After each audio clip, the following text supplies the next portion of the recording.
A warm welcome to all. I am Mohammed Tariq from 10C. Today I am going to take seminar about my favorite number, which is pi. You see, first of all, what is pi? Pi is the ratio between two numbers. What are the two numbers?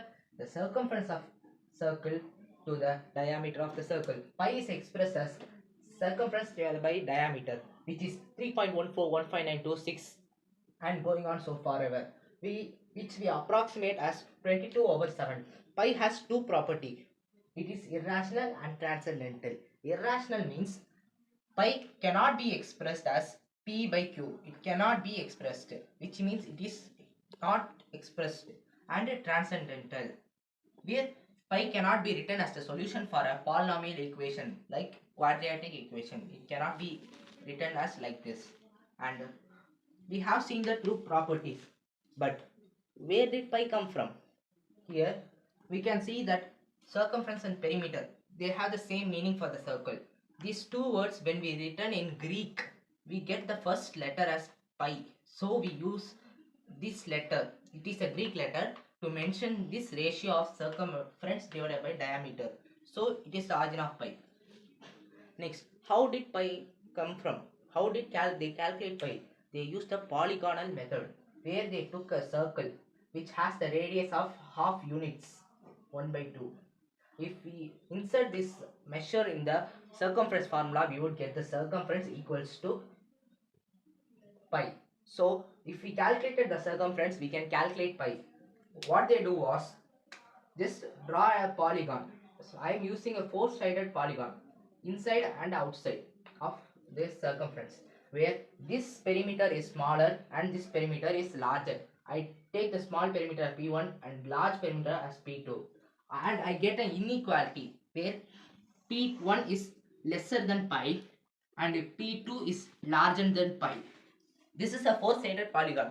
When you increase the sides of the polygon, we would get a great approximation of pi. Do you know Archimedes? He used this type and he calculated 96 sides and he got the approximation, which is very approximate, which is 223/71, and which is the lower bound, and the upper bound as 22/7. This is the Archimedes calculated, and many Chinese and Indian mathematicians also used this method and calculated pi. A Chinese mathematician calculated the pi as 355/133. Like this, he had approximated pi. It was very awesome. It was very good approximation of pi. Even we cannot find this much approximation.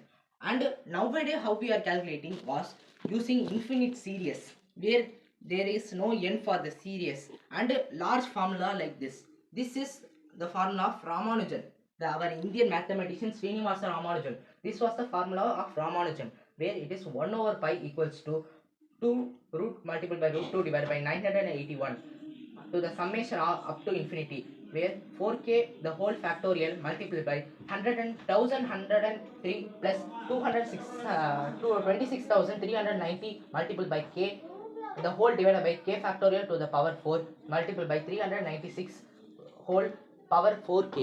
This is an amazing formula to calculate pi. This was very accurate. But after the invention of calculus by Newton, it was very easy also.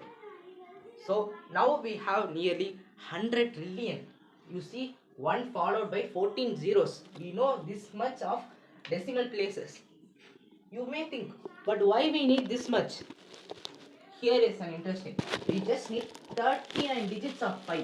Just 39 digits of pi in our engineering and physics, where we would get error only about an hydrogen atom size. It would be size of hydrogen atom. Do you know hydrogen atom? The first element of periodic table. It is very small. There would be only error of that. Okay. With 39 digits, we are calculating this much digits because we are interested in pi. We are mathematicians, are very interested. So we are calculating this and testing our supercomputers by calculating pi. That's why we are calculating pi. And pi is used in calculus, trigonometry, and physics, engineering, many more places. Where is a curve? There is a pi. Where is the arc? There is pi. pi is used in many formula, circle formula, ellipse formula, and many. So that's why my favorite number is pi. I think so. You may have like this seminar. Thank you for listening to my seminar. Thank you to all.